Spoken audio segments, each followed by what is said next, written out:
Om Namah Shivaya. Episode 4, Chapter 1, verses 26 to 47. Arjuna Laments. In the last verse, we saw that Sri Krishna had placed a chariot between the two armies, right in front of Bhishma and Drona. And now Arjuna sees standing there his paternal elders, grandfather, teacher, uncles, brothers, sons, grandsons, fathers-in-law, friends. Normally these people will be on his side fighting against invaders from outside. But here both sides were his people. This problem is not an ordinary one. It represented an important situation for Arjuna and the reason for the Gita to come about. Seeing both sides his people, Arjuna was overwhelmed with compassion. But a battleground is not a place for compassion. Seeing your enemy's blood is the right time to strike. But Arjuna could not do anything with his compassion. It was parakripa, overwhelming compassion, born of distress because of the impending destruction that was about to take place. Arjuna's intense emotion triggered his limbs to lose its strength. His mouth goes dry, his body trembles, his hair stands on end, his bow Gandiva slips from his hand. Sri Krishna, still holding the reins, looked over his shoulders, hearing him say that he is totally confused. It is impossible to stand, what more to fight? That he sees bad omen, no good in killing Bhishma, Drona, and even his cousin Duryodhana. He wanted neither kingdom, victory, nor comfort. How can he enjoy a kingdom having killed his own people? If he does not want his kingdom, is he ready to go back to the forest and live as an ascetic? He no longer cared. How can he enjoy a kingdom being plagued by nightmares?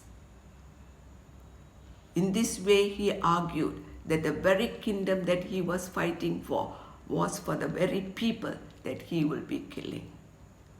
To win this battle, he must destroy Duryodhana's entire army, and many on his side will definitely die.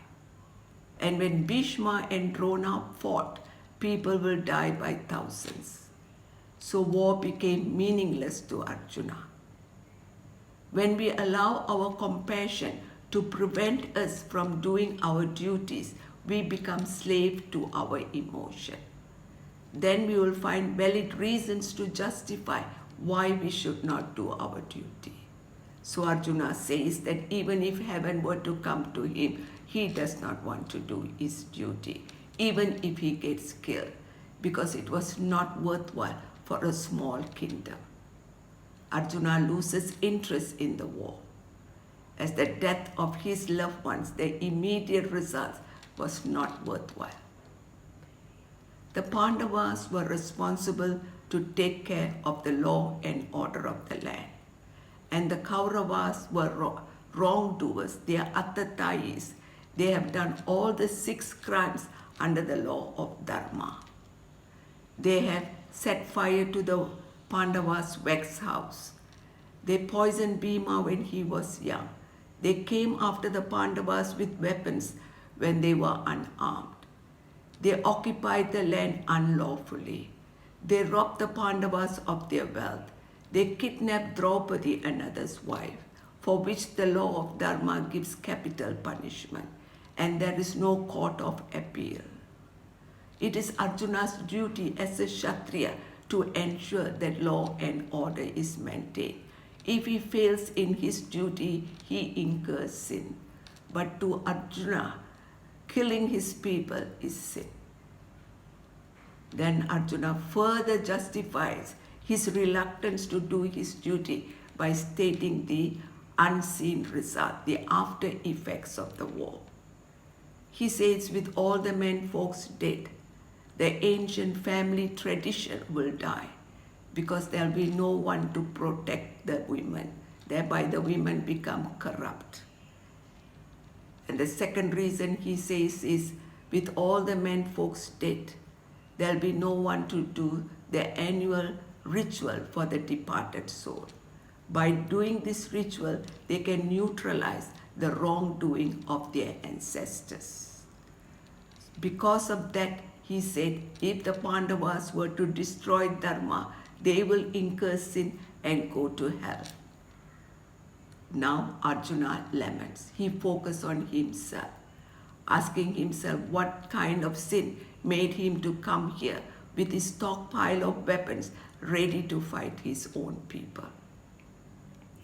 Running away with this thought, he came to the conclusion that it was greed for the kingdom. Because along with the kingdom comes pleasure. Best music, dancers, poets to praise him daily, lots of titles and salutation to boost his ego. Analyzing himself in this manner, he becomes ill at the very thought of agreeing to this war. So Arjuna comes to the conclusion that it is better for the sons of Dhritarashtra to kill him who is unarmed and who does not retaliate, than suffer the pain that he will cause, which will haunt him even if he gets killed in the process. But this kind of thinking was not shared by the opposite camp. It was only in Arjuna's mind. So he has to either run away from the battlefield or stand there to be killed. Arjuna will be unarmed, not disarmed. He voluntarily gave up his arms. In the last verse, Sanjaya reports that as Arjuna stood in his chariot, looking at all the people that he was about to fight, sat down, drowned in sorrow. He was sad at the sad situation that he has come to fight his own people. But he did not run away. Perhaps something was telling him that there is some defect, some fallacy in his thinking. Arjuna was a man of righteousness, well brought up. However, at this moment he's clouded because of his attachment to his loved ones and his duty. There is some justification in his argument, but then dharma is involved. It is not an easy issue to resolve. Arjuna was a Kshatriya. He has a duty to do that is mandated by the Shastra, by the crown and the society. For that reason, he did not run away, but sat there in the middle of the battlefield for Sri Krishna to speak. Sometimes we tell ourselves we do not want to do something, yet listen to another's view. Why? Because we have a doubt and am willing to learn. That Arjuna sat there indicates that he is willing to listen and learn from Bhagavan Sri Krishna. With this, we conclude chapter 1. And chapter 2 will be posted 3 weeks from now. In the meantime, keep listening, analyzing, and contemplating as we go about doing our duties to see whether we are doing our duties by abiding to the law of Dharma, or are we doing to fulfill our personal desires. In this way, we will be able to remove our past impressions that are opposing righteousness and purify our mind for the knowledge of Brahman. So till then, Om Namah Shivaya. Om Purnamada Purnamidam Purnat Purnamudachate Purnasya Purnamadaya Purnameva Vashisate. Om Shanti Shanti Shanti.